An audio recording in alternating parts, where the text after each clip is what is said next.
soapbox and see what is Welcome to Ring Awareness. Once again, I am your host, Adam Merrick. Joining me today is a guy that I have been trying to get on this show for quite a while, and I am totally pumped to have him here with me for episode 11. So give it up for the star of Breaking Bad, your 2014 Wrestler of the Year candidate, Ray Basura. First, I'd like to add that the star is in quotations. but yeah, thank you for having me. Thanks, buddy. Like I said, man, one of the guys I wanted to get on here from the very start, and I'm glad you're able to clear your schedule to come join us for Ring Awareness this weekend. And pretty much like I start every edition, why don't we start with what made you decide to pursue this career? Were you an early fan of pro wrestling? Well, I grew up knowing wrestling existed. I knew it was the thing somewhere on television.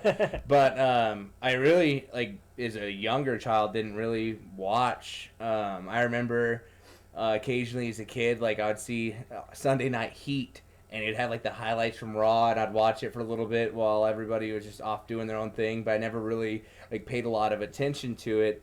Once I started to get, like, a older teenager, my uncle Joe, he was a big wrestling fan, and I always knew that he was a wrestling fan, but I just thought it was so goofy.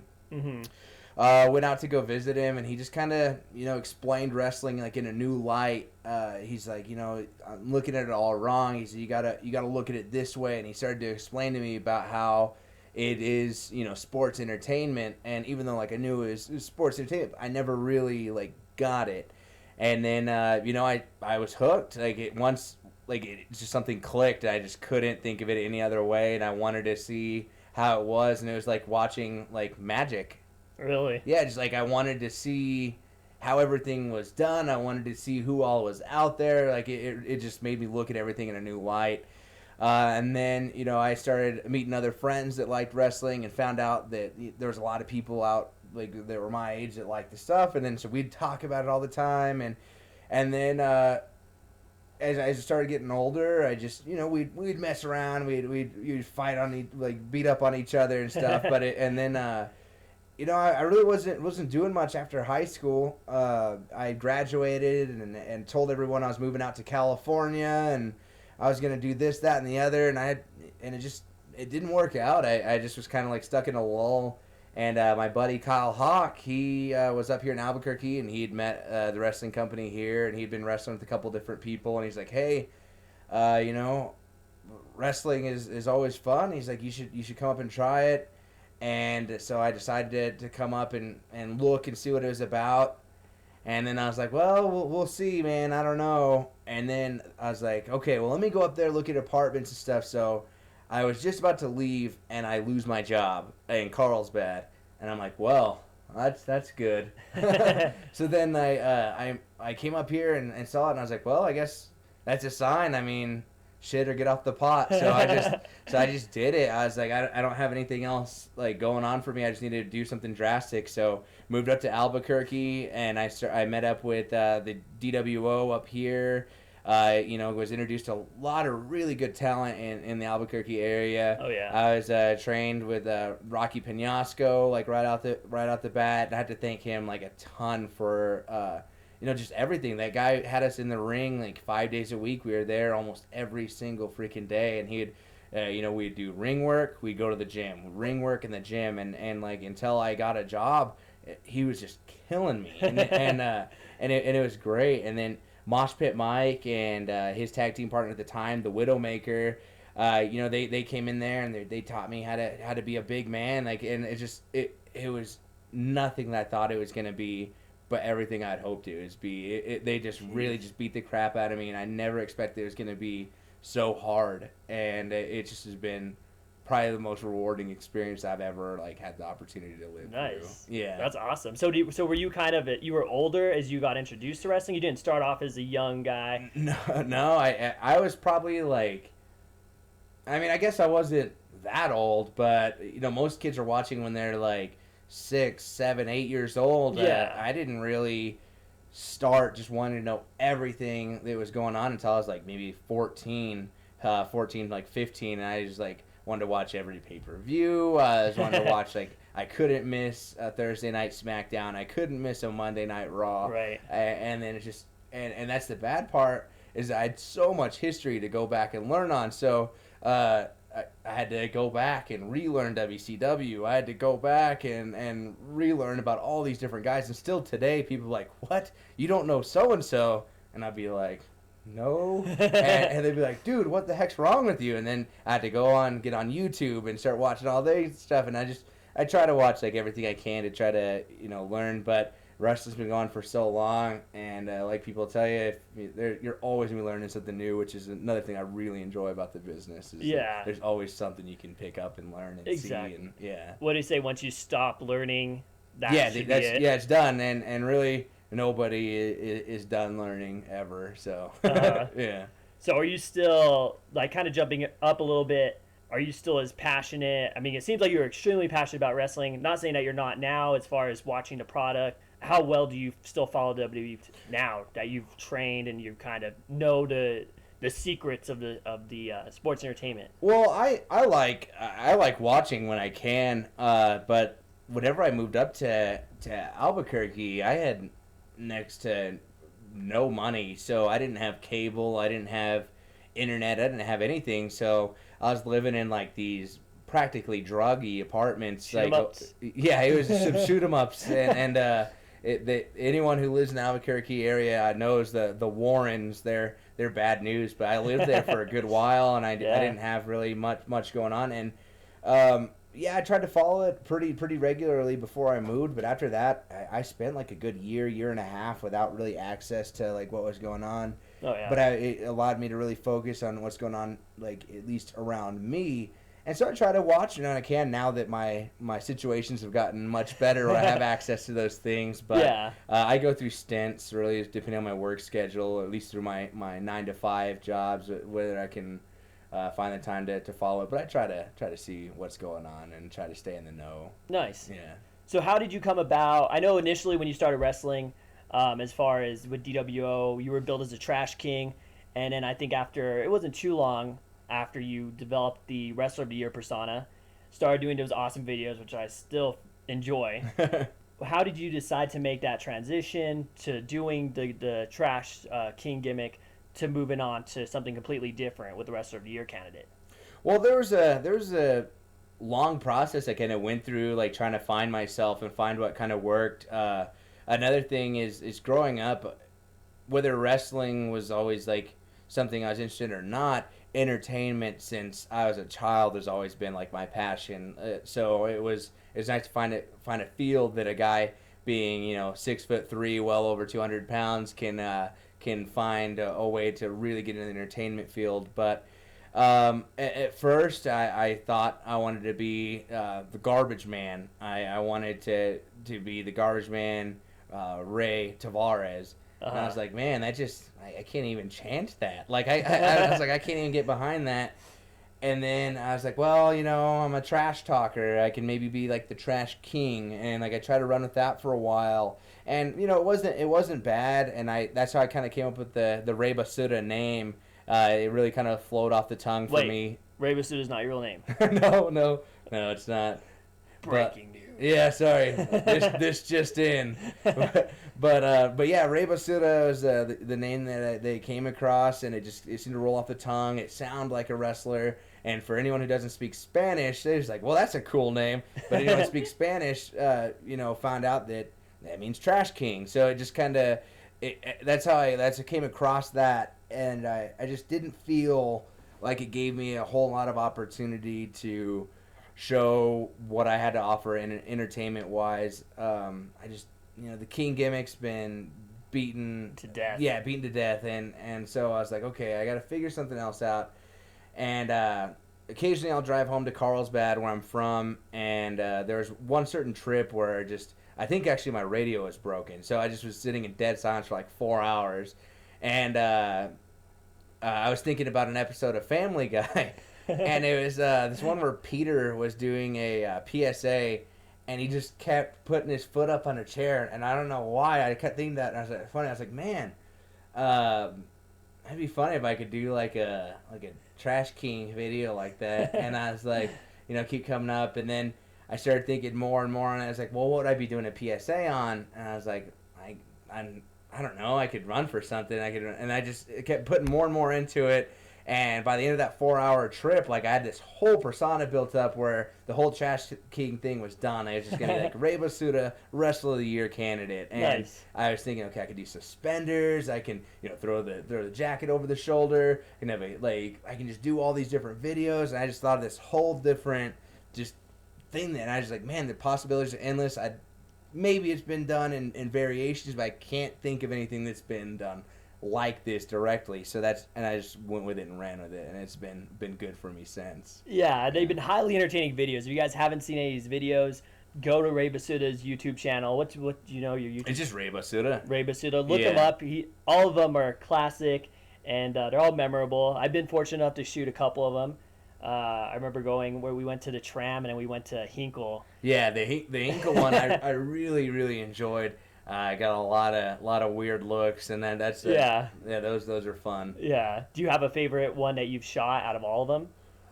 Oh man, let's see. There's been some that I enjoy more than others, but I don't know if there's a particular one that I like most. Maybe the most recent one I did was like a Breaking Bad one. I've always been a mark for that show, so I guess like I really enjoy that one. But really, I don't have a favorite out of all of them. I don't think. I know the Hobo Hank one was pretty fun to shoot. I went to a hair salon and they had it closed that day, and I was able to, quote unquote, get my nails done, get my hair done, and really do like the whole thing in a closed hair salon. So that was really cool. Out of the places you've shot, has anybody told you like, hey, you can't do this or anything like that? Or have they all been really cool and just kind of left you alone? The funny thing that you say that is during the Breaking Bad video, this one lady was kind of being a jerk. She lived across the street from the Walter White house, and I'm over there, and I'm like, I guess I was standing in her driveway, but in my mind, it's the public sidewalk, and I have the right to stand there, even if she's trying to park her car. But the thing is, she was like, well, what are you doing? And I was like, well, I'm shooting a video. I'm a professional wrestler. I'm running for Wrestler of the Year. And she's like, well, why here? And I was like, well, I just did some extra work on Breaking Bad, and I decided it'd be kind of cool to incorporate that. She's like, oh, well, what episode were you in? So I just did, some small stuff on the last season. And she goes, well, I'm sure my house has been on the show more than you have. What? And I was like, okay, all right, well, I guess she may have a point, but that's the most hostile I feel like anyone's gotten. Oh, that's hilarious, man. One of my favorite ones is just the ones you do with Mosh Pit Mike, where he doesn't know what's going on, but you're in full control of the video. You snap your fingers, and he's there in a full suit. Yeah, we've done some fun Brute 66 ones, and also that's another thing is sometimes our schedules just really don't line up as well as we could, because we've had all kinds of ideas because we spend so much time on the road traveling to all these different shows that we get a ton of time to think of just ridiculous ideas for videos, and they're just so much fun to shoot. And Mosh Pit Mike's great to work with too. Oh yeah, dude! Everybody says that. How did the whole formation of Brute 66 come about? Because I know obviously it's a tag team between yourself and Mosh Pit Mike. For those who don't know, obviously he was one of your trainers. When did you guys decide to just start tagging up? Well, in the beginning, Mosh Pit Mike was with the Widowmaker, and they were Pain Inc. Right. I know that they had Thunder and Filthy Phil. Like it was, I guess, more just a faction of like the LAW essence. But Filthy Phil, he moved on, did his own thing. The Widowmaker, which again it helped me a lot in the beginning of my career. He is focused on a different career right now, which again he's doing great in. But I was always with Mosh Pit Mike, and just we just had a good connection. I just felt like everything, we played off each other so well, and we had hinted at it like back in probably like 2012, and we were like, we'll see where that goes. And, if we ever tagged, what would we have be a name? And we just kept going through the stupidest names ever. Like, do you remember any of them? Well, I just remember that we went to Wisconsin, and we had a 23-hour drive, I think, and that's like each way. And we were just saying nouns and verbs, like putting them together, and we'd be like, hair, torture, road, fly, and like we just like they like stupid stuff, and we're like angry dragon, and like we just kept, and then like I was like, whoa, I got an idea, like brute 66, and I was just like, no, I don't know. We'll put that on the back burner. We'll think about that one. And we just kept like there was like the stupidest stuff, and like we went through everything we could think of, and then we kept going back to brute 66, and it took a while for it to grow on us, and then eventually we were like, okay, brute 66. We got 66 plans, but losing ain't one. And then and then we started doing. We started tagging together. We started doing the Brute 66 thing, and then we'd start calling out plan numbers, and we'd be like, plan 23, do a double team move. But the most important plan is the very first plan of the match, and that's plan 1. That's sexy time. That's where we take off our shirts and show all the ladies what we got. But that's plan 1, just so everyone knows. I have yet to see you guys tag team together, and I think that the state of New Mexico is ready for it. We got a couple of tag matches up on YouTube. The funny thing is me and Mosh had actually tagged, I want to say a couple times before we were even officially a tag team. We did a show at the Celebrity Theater where we did a 6-man tag, and it was Mosh Pit Mike and Cedric the Hitman versus Relic, who's Johnny the Bull Stamboli. And then the Fox Stars, Lucha Star, and Shadow Fox. And again, me and Mosh weren't Brute 66 at that time. And then we did another one against, I don't even remember the name of the tag team, but it was Chad Thomas and Shane Stratmore. And those guys, again, some big country boys. But again, me and Mosh weren't Brute 66 then. So I guess it just kind of was going to happen either way. They kept putting us together, so it was just, I guess, meant to be. Yeah, and it worked out, I'm sure. And you brought up, you wrestled Relic, Giant Bull.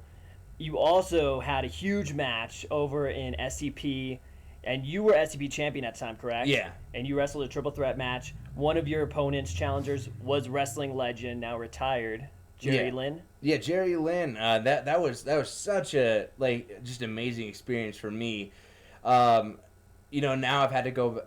Whenever I was getting older, I had to go back and relearn ECW because that wasn't a thing whenever I was. Yeah, whenever I started watching, and that's where I seen Jerry Lynn stuff, and it was just so cool to me because I remember, watching pay-per-views, watching these things, and seeing this guy Jerry Lynn wrestling Rob Van Dam and stuff, and then knowing. Hey, in a couple weeks, in one more week, tonight, I'm wrestling, Jerry Lynn, this guy that I've watched all these things, and he was just an amazing guy. Nice. I can't say that as far as the veterans in that locker room and stuff, just he was just such a humble guy, had so much knowledge to give out there. Just the opportunity to work with him was great, and it was myself. Jerry Lynn and this gentleman Jason Zane out in Lubbock, Texas, and it was awesome just being able to work with him. And if I had ever had the opportunity to do it again before he retired, I would have loved to. But it was such an honor to be able to be one of his last matches before he retired, and again getting an opportunity to retain the title against such a guy of his stature. Oh yeah, did he offer you any insight, any advice, anything like that? Oh yeah, and that was one of the things is that we're in the back and getting to pick a guy's brain like that that's just he's been at the show, he's done everything that someone could ask. It was just a great opportunity.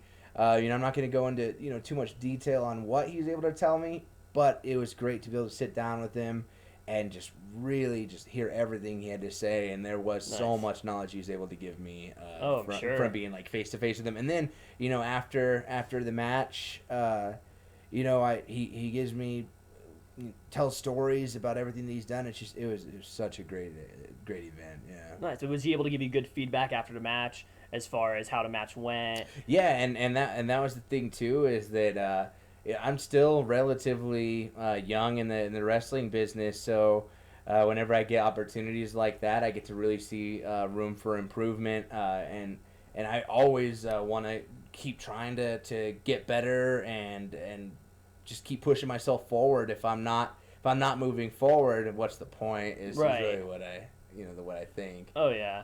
Were you nervous at all when you found out that you would be wrestling Jerry Lynn? Oh, extremely. and really, I think everybody always has like the nerves and stuff like going into any match, just because you don't know what to expect. Every match is just a brand new experience with everyone that you're working with, and the fact that he has worked, you name it. I mean, Jerry Lynn has worked him. I just didn't want to be a blemish on his, like, oh man, that Ray Basura guy. Yeah. But no, and I felt like everything went well. But yeah, my nerves were very high because that was my real opportunity to work with someone like him. Because whenever I worked with Relic, our interactions were pretty minimal. Mm-hmm. Still, I worked with him. I've worked with a couple different people, but that was my first chance to main event and shine with someone that had a lot to teach me. Nice, excellent.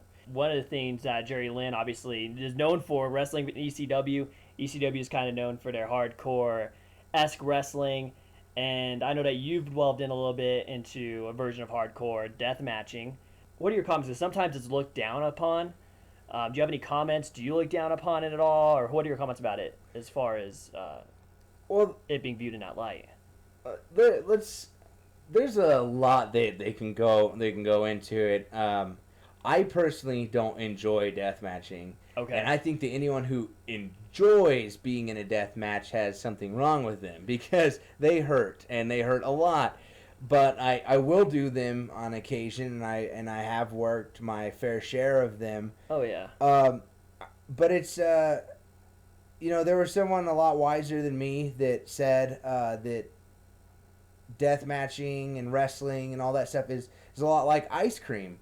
There's some people that like vanilla. There's some people that like chocolate. Right. But the difference is that people that like chocolate don't say that vanilla is not ice cream.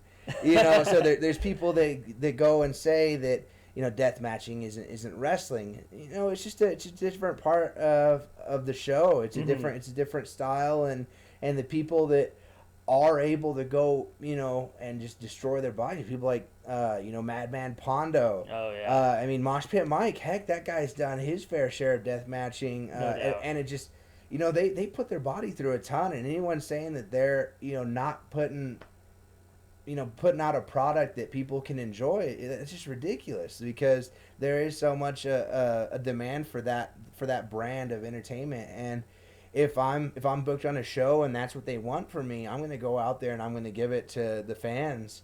Oh yeah. But personally, I'm not going to run up to a booker and be like, hey, can you please put me in like a kendo stick, electrocuted barbed wire piranha match? I'm not going to ask for it. But if a booker wants that from me and they want me to put that product out there, I will do it, and I'll do it to the best of my ability. Nice, awesome. Yeah. And I've enjoyed the ones that I've seen, obviously through DWO. You've been highly entertaining in all your matches, but death matching, very enjoyable to watch you do that different type of wrestling, just with the thumbtacks and barbed wire and all that other stuff that's involved. As with anybody I've seen wrestle on those deathmatch shows, gotta give them props, no doubt. One thing I haven't touched on with any of my previous wrestling guests is just the process of getting booked. Again, nothing going on in New Mexico right now, but all around us there's a ton going on. Arizona, Utah, Colorado, Texas. What exactly is the process for somebody to get booked on these shows? Well, again, wrestling is sports entertainment, and it's a lie to say that it's not about who you know. Because that's really what it is. A talent, look, that stuff goes a long way. But honestly, the connections you make, the repertoire you keep with these people is really what's going to help, push you and then get you further. And then once you're there, of course, you got to, produce. You got to make sure that, you're worth keeping around. I was extremely, extremely fortunate to be thrown into such a talented group of people. the Death Rage Cartel, Rocky Penasco, the LAW guys, they already were established, at least in the Southwest. They had, some connections. And, Kyle Hawk and myself, whenever we got brought in, we got so many opportunities to go further and meet, different people. A lot of people at our level in the wrestling industry, when we were going to these places, wouldn't have had the opportunities we did. And I had to thank, Manimal, and I had to thank Chuy Martinez, because they'd push us. They got us out to Salt Lake City, Utah. These guys are getting us up to Denver, Colorado. They've been getting us just all over the place. And then once we're there, we talk to people, we talk to the bookers, and you just got to present yourself as a professional, because when you're there, you're at work. That's something that we ended up picking up on, is that you got to show up dressed for work. We dress slacks, ties, shirts, Nice. because we are clocking in. We're there to work for these people, and whether it was noticed by some or not, it's just that's the way you have to treat it. It is a business, and I think that we have been complimented on it here and there, but if you're trying to get yourself out there and trying to get yourself booked, you got to make sure to keep a good repertoire with the people you're working with, and show that you are a professional. And, and I think that's like the biggest thing. That's awesome, man. Where is the and how far have you gone as far as from the Southwest? I know you've wrestled as far as Las Vegas. Have you gone? Wisconsin. That was our furthest. We worked. I think it was called WFN. I remember it was for this gentleman by the name of Mo Foley, but it was up in Wisconsin, and we made the trip all the way up there, and they treated us so well, and I would love to make my way up to that part of the country again to work, because again they treat us very, very well up there. Would you ever like to go wrestle in, like, I guess what would be your dream place to wrestle? Would it be like New York or? Well, my dream would be Japan. Japan. Yeah, I mean Okay. that's the dream. Well, I guess the dream is WWE, but Japan would be a big thing for me. I've worked in Mexico a few times, and that was a great experience down there too. But yeah, I think overseas would be a big groundbreak for me, being known, at least out there. Oh yeah. And obviously, Japanese people, shouldn't know what basura means, so at least that'd be nice. Down in Mexico, they're like, trash? Your name's Trash? Oh yeah. Yeah, that's my name. Oh yeah, I totally forgot you wrestled in Mexico. How was that experience? Yeah, Mexico, man, the experiences have been so different, because we worked in Reynosa, and again, both places treated us amazing. And that's one of the things I had to say about Mexico is, no matter what, whenever we went down to Mexico, we were treated probably nicer than any promotion ever. Like, they just... Wow. It was so great. The fans were great. The people were great. The promoters, the workers, everybody treated us so well. But the experiences were just so polar opposites of each other, because we worked in Reynosa, which is a border town. There's military people everywhere. There's tanks driving around. There's, like, poverty. There's people holding signs. We're walking through stores. People are staring us down, like, that aren't wrestling fans. And, like, it's a cartel town. So you had to, like, be very, very careful. Jeez. And like, it just, that was, scary, just because you get to see, like, the lower, I'm not going to say lower end of Mexico, but you just get to see, not the financially gifted part of Mexico. But then you go down to Hermosillo. We worked a Coliseum show down there.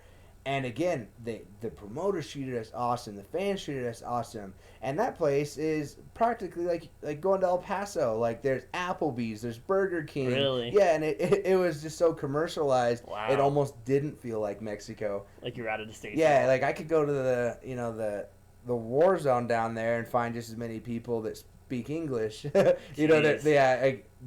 down there. You go into places, and it didn't feel the same like it did in Reynosa, but yet it still was Mexico, and those luchas are just so talented and so cool to work with. Are you hoping to go back anytime soon? Oh man, any opportunity I can get to work in Mexico, I want to take it. Nice. Yeah, I love it down there. We're hoping that we can maybe work Juarez soon. There was talks that we may be going down to Rocky Point or Tijuana. Wow. Maybe even Mexico City. But we're just kind of waiting to hear back on that. But it'd just be awesome. I definitely want to go back. Awesome. Well, it wouldn't be an episode of Ring Awareness without doing some fan questions, and we got a couple for you. Peter wants to know who's been your most fun opponent you've ever faced in the ring, as well as who's been your most challenging opponent. All right. Let's see. So I'd have to say that challenging, man. That's a difficult one.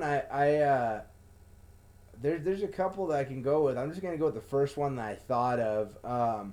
Was whenever we worked in Reynosa, we were working these luchadors, and they didn't speak any English at all, and they had no idea. And so we're in the back, and we're trying to, speak to these guys, be like, hey, I'm Ray Basura, we're going to be working tonight, and they just don't know what I'm talking about. So really, just going out there, we had to put on a show, and we just had to do it, and that was a challenge for me, just because there was a huge language barrier, and at the end, again, we weren't able to really communicate well, but I felt like the end product was good. We were very happy with what we came out with and everything, but that was just a big challenge for me, because that was my first opportunity for the language barrier to really come into play. Oh yeah, and I take it you guys obviously overcame that obstacle. Yeah, and everything everything worked out. I mean, great. There's not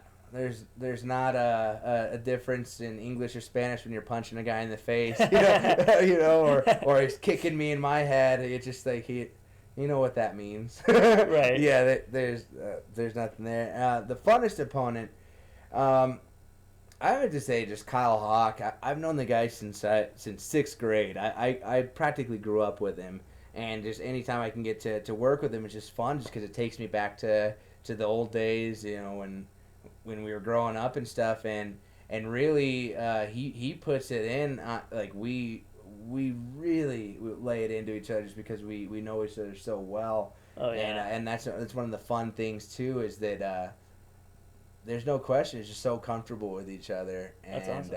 And I know that I don't have to feel bad for anything I do to the guy, and he knows the same thing.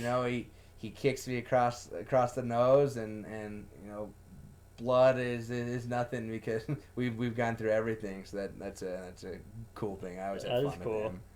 We got another fan question from Abron. He wants to know, as far as all the hardcore different type of matches there are, which one would you most like to be in? As far as maybe one that you haven't done yet, whether it be deathmatching or just hardcore. I've done my fair share of hardcore and deathmatching stuff. One thing I haven't had the opportunity to do is a cage match.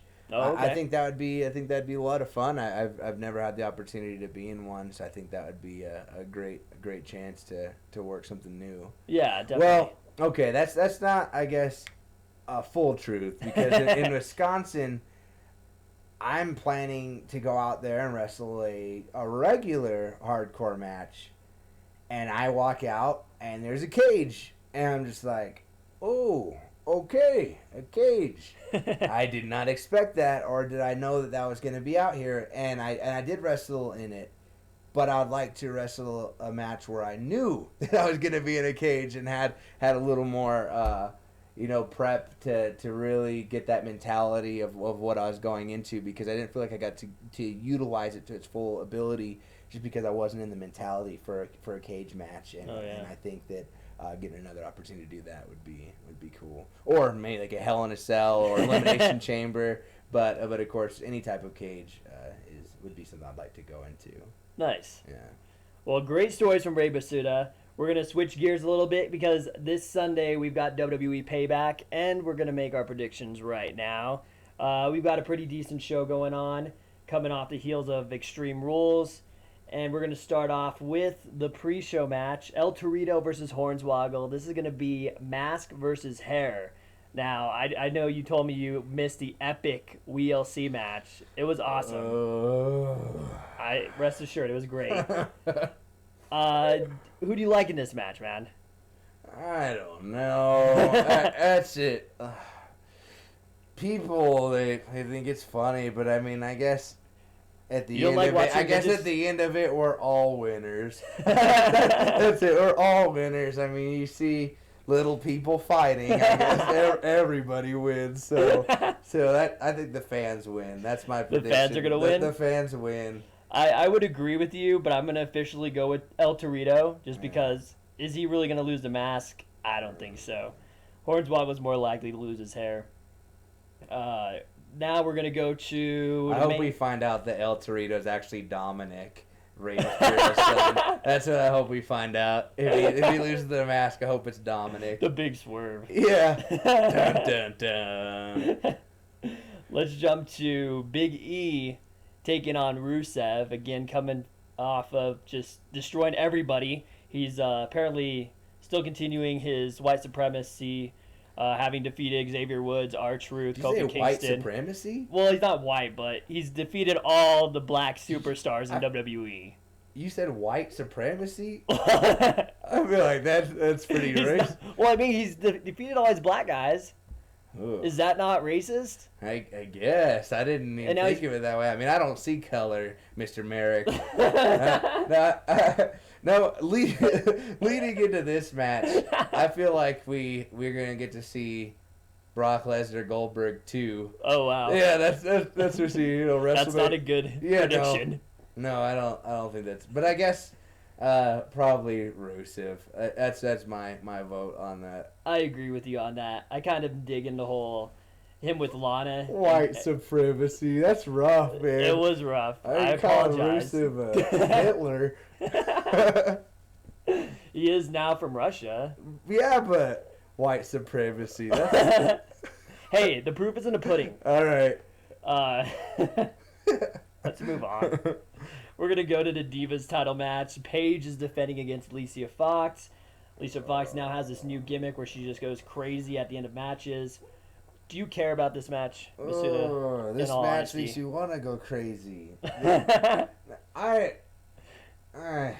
Alicia Fox, she's just, I don't know what's kept her there so long. I'll admit, I have seen a couple of matches in NXT where she does show some ability, but just in her early stuff, she just left such a bad taste in my mouth that really? I just don't even care. So my vote's Paige.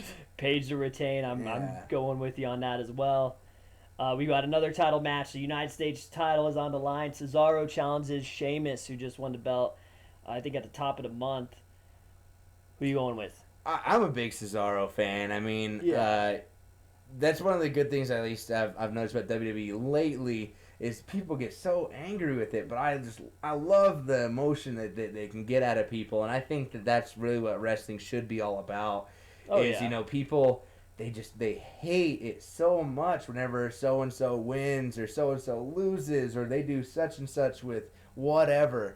And like, it just, people forget that that's what pro wrestling's supposed to be about, is like just getting the highs and lows that from it. So Cesaro, again, is my vote, but it's a toss-up. You never really know, because if Cesaro does go under, everyone's going to shit their pants. And so that's going to be an interesting one, but my vote's Cesaro.